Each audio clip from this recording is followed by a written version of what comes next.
Kamusta kayo mga kamorge? Pagkatapos ng isang pagsubok sa akin dahil sa ako po ay naaksidente nga sa motor, samahan niyo ulit ako sa pagbabalik ko sa aking trabaho bilang isang lisensyadong embalsamador. For the go! Kaya tara, samahan niyo ko kahit alam kong matatakotin ka sa patay.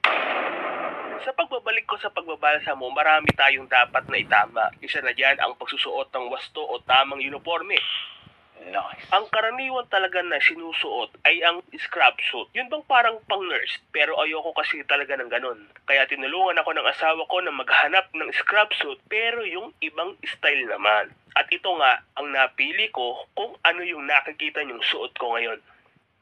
At sa pagbabalik ko nga po sa trabaho kong ito, unang pasyente pa lang talagang napalaban tayo agad. Dahil yung pasyente natin, isa ito sa mga kategoryang special case na tinatawag o hindi pumanaw dahil sa sakit. At dahil din sa pasyente po natin ngayon, muli ay nagkita kami ni Corporal Chua. Ayun, shoutout po sa inyo Corporal Chua. Isa siya sa soko na nagsaayos sa pasyente natin at shoutout din po sa mga kasamahan niya. Salamat po sa inyo, napakalaki ng naitutulong ninyo para mabigyan ng hustisya ang mga taong binawian ng buhay sa isang marahas na paraan.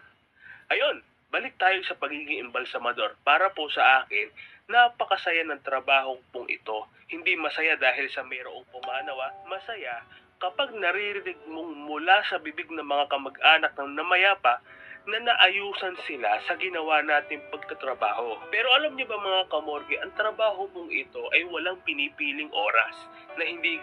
Okay,